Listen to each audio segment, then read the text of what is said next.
یہ تجزیہ جاوید احمد غامدی صاحب کی کتاب مقامات کے دوسرے حصے دین و دانش کے چوتھے مضمون قطعی الدلالہ پر مبنی ہے۔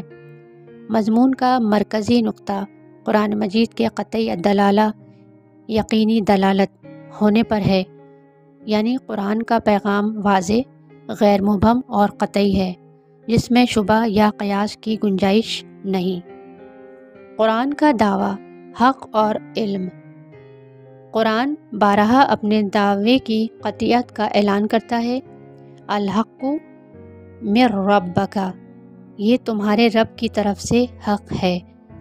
قرآن صرف نظری کلام نہیں بلکہ ایک قطعی علم ہے جو ظن و گمان یا قیاس پر مبنی نہیں۔ ان الظن لا یغنی من الحق شیئا، قرآن کریم کے الفاظ اور مفاہیم کا تواتر۔ قرآن کے الفاظ ہی نہیں بلکہ ان کے مفاہیم بھی تواتر کے ساتھ نسل در نسل منتقل ہوئے ہیں۔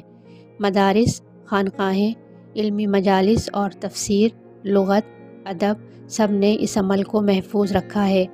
جس طرح قرآن کریم کی آیات لفظی طور پر متواتر ہیں، اسی طرح ان کے مفاہیم بھی نقل ہوتے آئے ہیں، اس لیے قرآن کی دلالت میں شک کی کوئی گنجائش نہیں۔ کلام محتمل اور تعویل کا فرق۔ کچھ علماء کہتے ہیں کہ چونکہ آیات کی تفاسیر میں اختلافات ہیں، اس لیے قرآن محتمل الوجوہ ہے اور محتمل الوجوہ کلام قطعی الدلالہ نہیں ہو سکتا۔ غامدی صاحب کا جواب: ہر وہ کلام جس میں تعویل کے اختلافات ہوں، ضروری نہیں کہ وہ محتمل الوجوہ ہو۔ محتمل الوجوہ ہونا کلام کی پیدائش صفت ہوتی ہے۔ اختلاف ہمیشہ فہم، تدبر یا ذاتی رجحان کی بنیاد پر ہوتا ہے، نہ کہ کلام کی ساخت پر۔ یہ فہم کا فرق ہے، کلام کی دلالت کا نہیں۔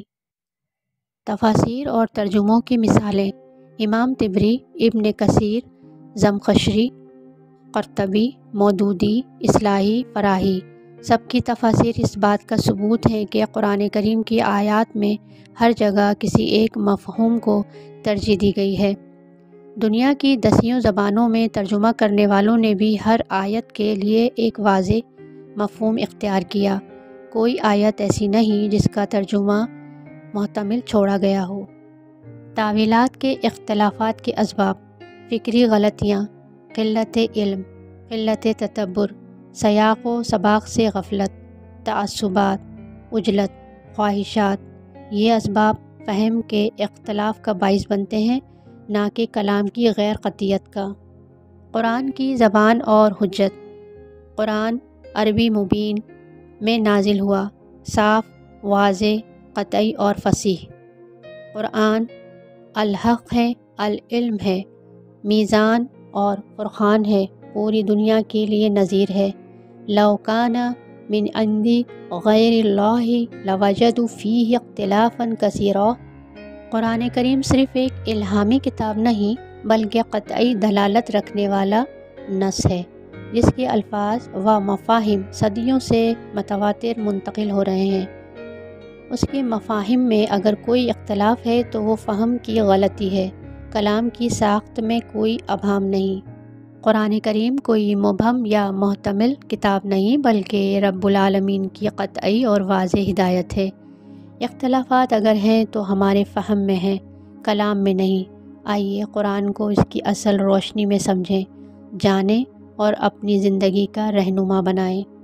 اگر آپ کو یہ تجزیہ مفید لگا ہو تو ویڈیو کو لائک کریں، چینل کو سبسکرائب کریں اور اپنی رائے کمنٹس میں ضرور دیں۔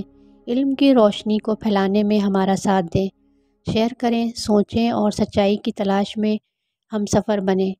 اگلی ویڈیو تک اجازت دیں۔ السلام علیکم ورحمۃ اللہ وبرکاتہ۔